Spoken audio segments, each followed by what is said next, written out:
Hello, good evening. My name is Isa Korede. Okay, I'm gonna put my name here. Okay, my name and today's date is 13th of April 2023. I'm gonna start by mentioning the main components of the skeletal system. Okay, the skeletal system comprises of the bone, which is a connective tissue itself, and of course other connective tissues um, like the padded fats. Okay, staying within joints and uh, uh, the ligaments, the tendons, the cartilages. Okay, for example, the articular cartilages. Okay, both are lean. Okay, um, are lean fibrous and elastic cartilages. Okay, they are all part of the skeletal system. They are all needed to make locomotion possible. Okay. Um, I'm going to mention the types of bones based on shapes. I'm going to classify them based on shapes. Okay. We have the sutural bone.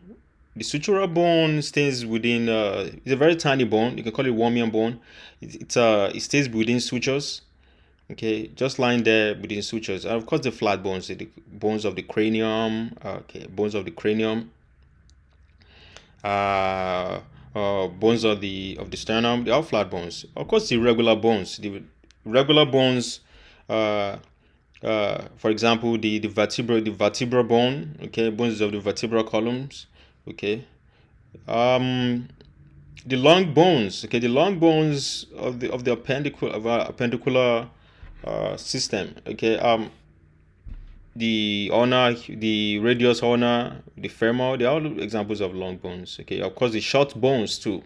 The short bones, we talk about the carpals, the carpals, bones of the hand, and of course, bones of the toes, the tarsals. They are all examples of um of of short bones. Okay. Um, what other thing? What other long bones? Okay. And of course, the sesamoid bones. The sesamoid bones is just, for example, the bones of the kneecap. You know. Okay. So also, I'm going to mention next. I'm going to mention the bones of the cranium. Okay.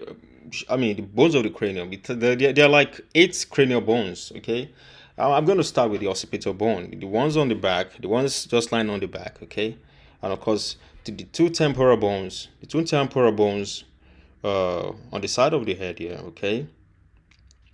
And of course, there's this sphenoidal bone. This sphenoidal bone just on this side, just on this side of the cranium, okay? Okay, it's very essential. And of course, the ethmoid bone just lying deep, one of the bones lying deep into the nasal cavity, okay? And of course, the frontal bone right here, just right here on the frontal bone. And of course, there is a parietal bone just lying here, okay? The parietal bone, okay? I can mention the sutures, the sagittal sutures, frontal sutures, okay?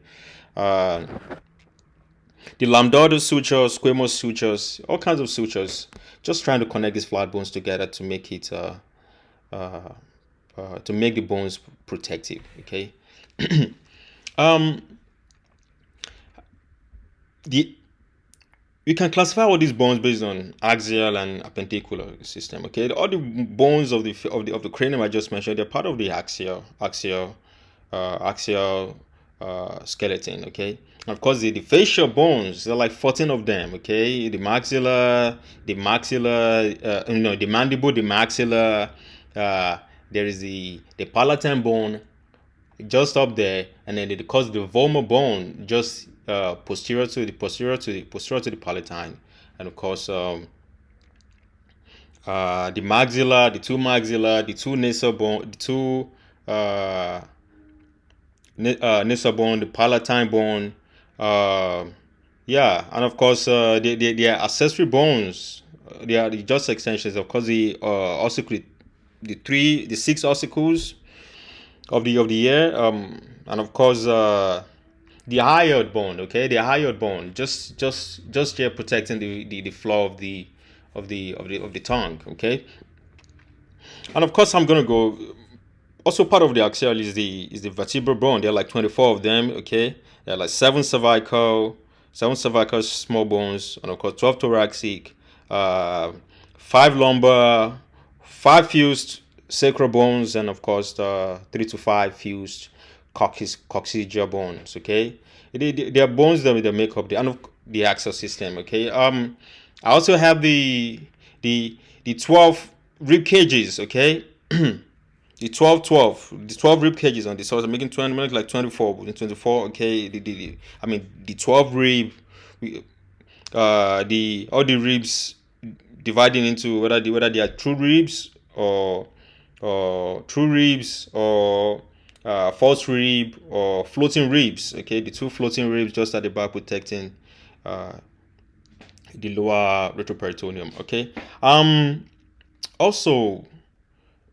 Also, the appendicular system. Okay, the appendicular system as comprising of the bones of the extremities. Okay, the upper extremity and the pectoral girdle. Okay, and that includes the clavicle, the the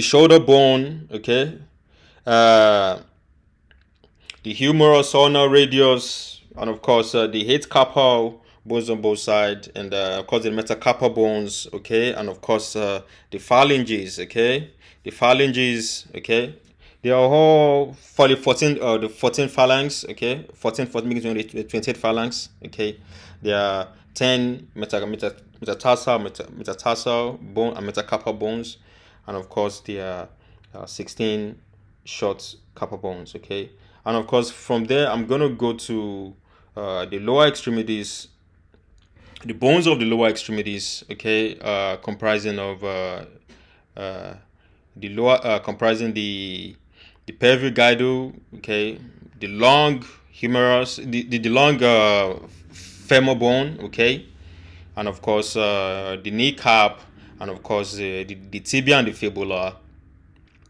and of course the carpals on both sides. That's 8 making 16, and of course the metatarsal making 10 of them, 5 on both sides, and of course the phalanx. Okay, the phalanx, yeah, 14 each. Okay, on both legs. Okay.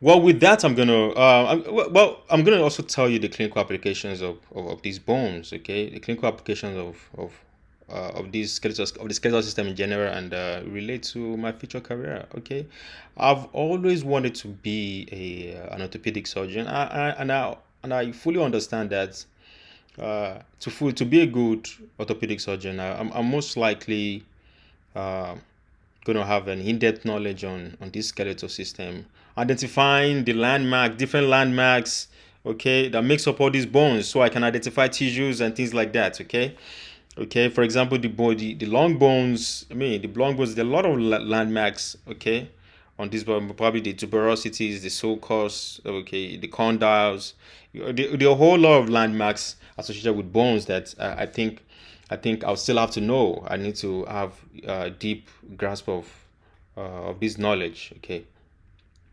Yeah. With that, thank you very much for listening to me. Okay. Thank you very much. Have a good evening.